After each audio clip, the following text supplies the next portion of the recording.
Avaris is the city which lies under the biblical Ramesses. Ramesses of the New Kingdom, Avaris of the Middle Kingdom, the 13th dynasty. It lies underneath the city that's mentioned in the Bible.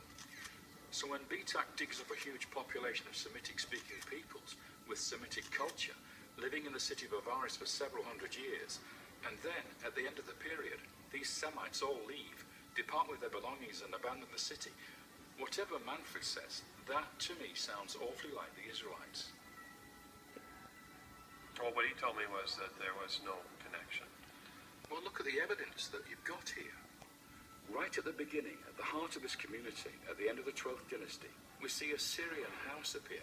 The Austrians call them Mittelsaal houses. This type of house is found in North Syria, the area where Abraham came from.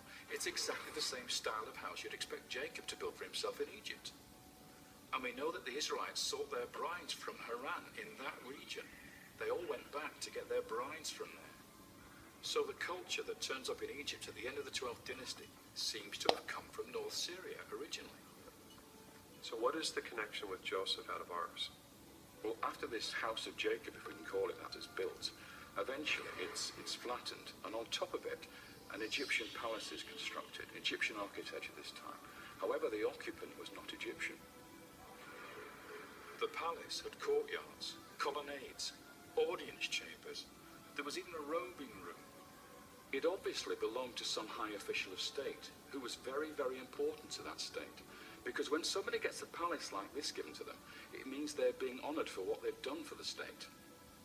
Now in the garden behind the palace, the archaeologists found 12 main graves with memorial chapels on top of them. You have 12 We graves? have 12 graves. But why would that be significant? Well, think about it. How many sons did Jacob have? Yeah, How many tribes were there? 12 tribes. Exactly. And what's also amazing is the palace had a facade, a portico with 12 pillars. So you've got 12 sons, 12 tribes, 12 pillars, and 12 tombs. Interesting. Yeah, is that all coincidence? Now, one of these 12 graves was very special because it was a pyramid tomb. This in itself is extraordinary because only pharaohs and queens had pyramid tombs at this time.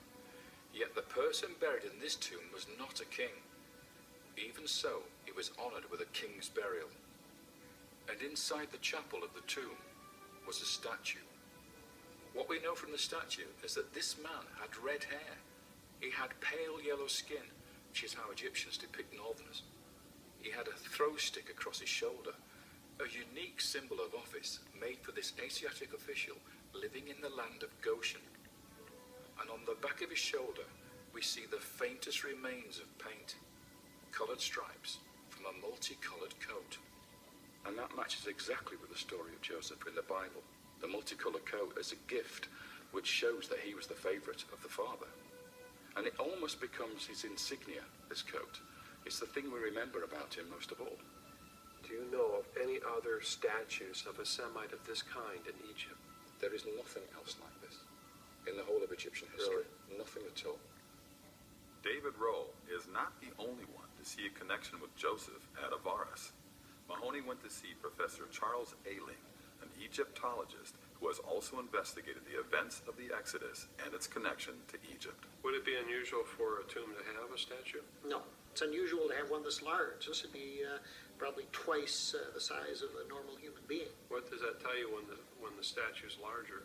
That it's a very important person. Now, of course, this is not a pharaoh's tomb or palace, but the man who lived there, you can identify his nationality by looking at the fragments of the statue. Three things. The hairstyle he has, which we often call the mushroom hairstyle. And then secondly, the weapon he carries over his shoulder called a throw stick, which we would associate with like an Australian boomerang. And then the coloration of the skin. The skin is yellow.